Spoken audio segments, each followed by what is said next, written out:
Melalui penyelenggaraan Program Pendidikan Kecakapan Wirausaha atau PKW tahun 2021 di Kabupaten Sika, kami merekrut dan melakukan pemberdayaan kepada milenial yang putus sekolah karena ketidakmampuan ekonomi keluarga. Pelaksanaan program ini berlangsung selama 25 hari dengan jumlah peserta sebanyak 60 orang dan dibagi dalam 9 kelompok.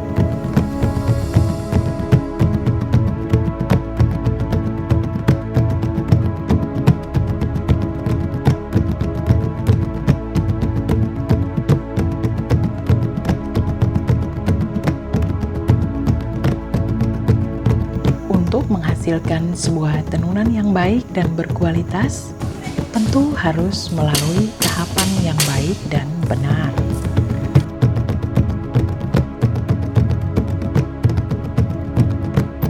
Tahapan yang pertama adalah mengenal desain motif.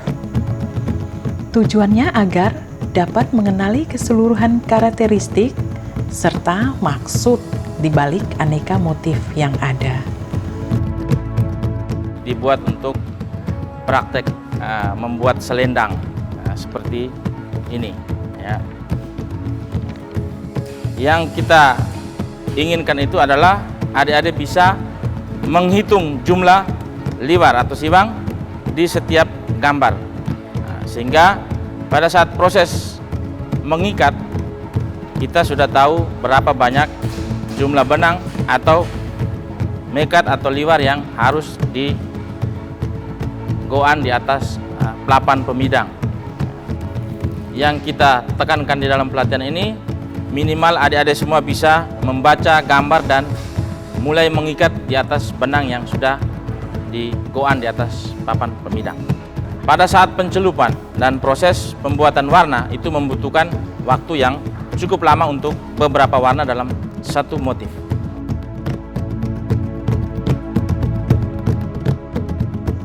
Tahapan kedua adalah pengenalan bahan pewarna serta teknis pewarnaan. Ada pewarnaan dengan menggunakan bahan kimia dan ada yang menggunakan bahan alam. Materi ini diharapkan nantinya para peserta dapat mengetahui jenis-jenis bahan pewarna serta teknis mencampur atau memadukan bahan pewarna, baik itu pewarna kimia maupun pewarna alam. 22 poin ini saya sudah ikat motif semua dengan jumlah 22 poin. Berapa takaran obat untuk bak 1, yaitu naftolnya berapa? Berapa?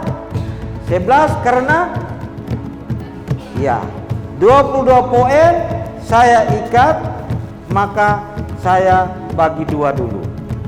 Ingat, tero selalu setengah dari naftol. 5,5. Jadi ingat naftol 1 maka teronya harus setengah dari naftol. Tidak boleh kurang dari itu atau dia lebih banyak dari naftol. Itu bisa paham. Nah, sudah sudah bisa paham? Kami juga mau mengajarkan bagaimana mencampur obatnya ada 2. Yang selama ini kan hanya satu tunggal-tunggal saja. Tidak pernah ada yang campur-campur. Biasanya mau celup warna hitam, biasanya pakai asbo itu. Hasilnya hitam kebiru-biruan. Hitam pekat, maka obat bak 1 ada 2. AS tambah ASG, bak 2-nya hitam B. Pewarnaan alam.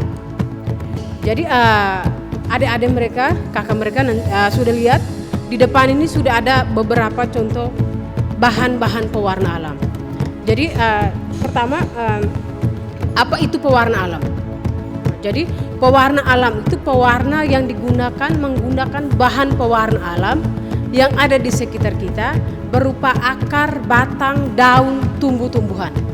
Itu yang kita sebut pewarna alam, bahan pewarna alam. Jadi kita pakai akar, batang, daun, tumbuh-tumbuhan.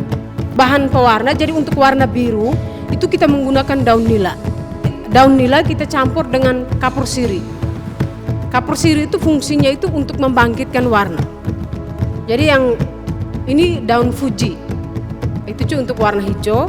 Kita juga bisa pakai daun kacang hutan, bisa juga pakai daun mangga. Tetapi percampurannya itu nanti kunyit dengan batang kulit mangga. Sama juga untuk perminyakan juga sama, nanti pakai ditumbuk. Akar mengkudu juga sama, tumbuk. Daun ini juga sama, nanti daun ini harus ditumbuk halus seperti tepung. Supaya waktu percampuran itu dia larut di air, kalau tidak dia tidak larut. Kadang orang menyatakan bahwa pewarna alam itu agak sulit dan itu kita tidak bisa mengerjakan. Sebenarnya untuk proses pewarna alam itu pengerjaannya itu sebenarnya sangat gampang. Karena bahan yang kita gunakannya itu ada di sekitar kita.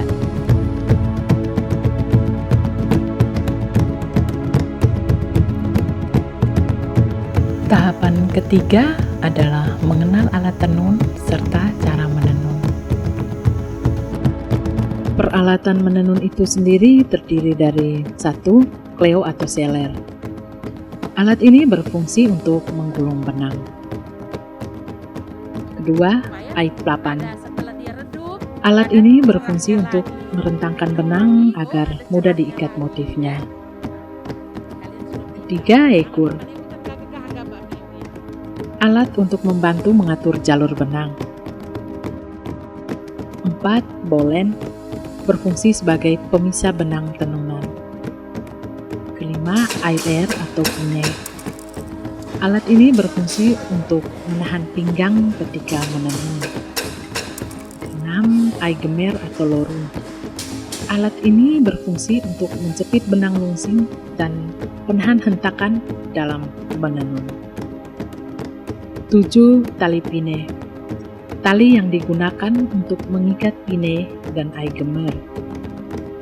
8. Aipati. Semacam pedang tenun untuk merapatkan pakan pada benang lungsing. 9. Tuun. Berfungsi untuk membatas bagian tenunan serta penahan kaki saat menenun. 10. Tunger. Tongkat penyangga dan penahan aituan. 11. Aituan. Kayu penahan bagian tepi tenunan yang terjauh dari penenun untuk benang lungsing tenunan. 12. Legung. Berbentuk tabung dan berfungsi untuk mengisi gumpalan pakan agar mudah melewati jalur benang lungsing. 13. Patilalan.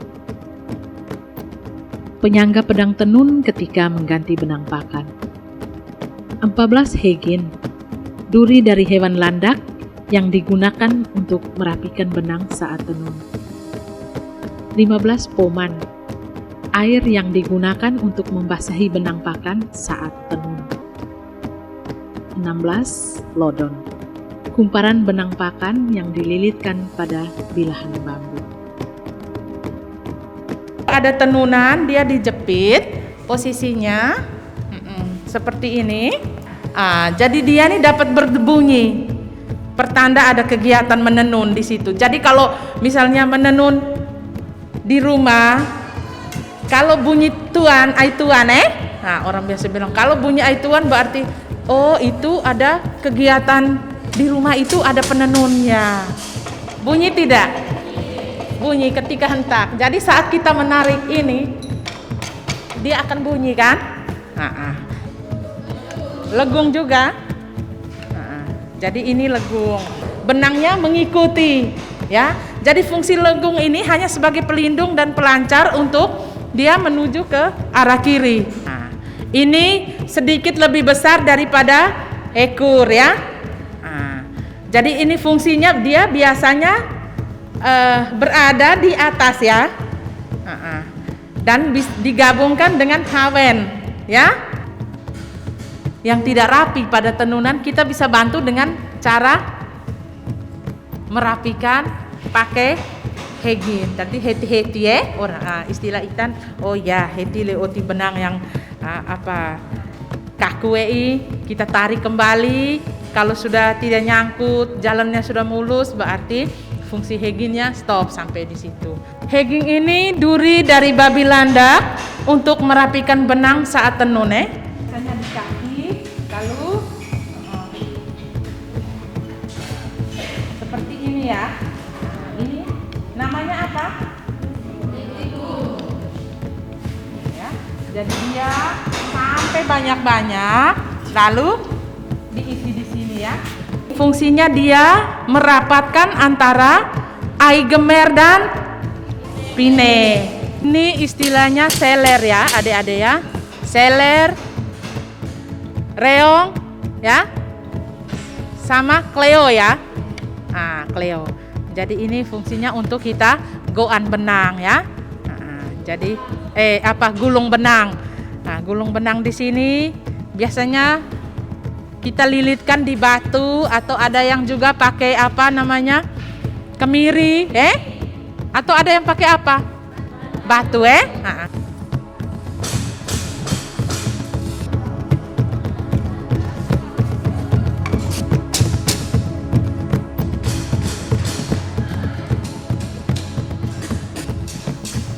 Waktu yang dibutuhkan untuk menghasilkan satu produk tenunan sangat relatif.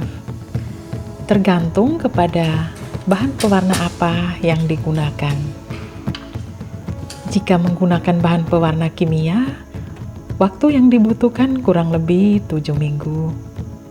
Sementara jika menggunakan bahan pewarna alam, proses produksi akan sedikit lebih lama, kurang lebih 3 bulan, karena harus menunggu proses oksidasi agar bahan pewarna benar-benar tercampur dan menyatu.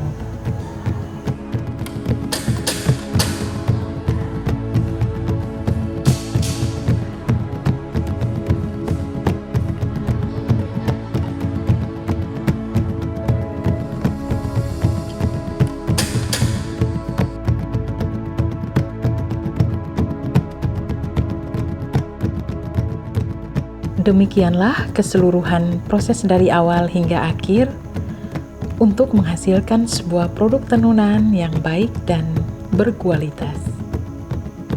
Selamat berkarya.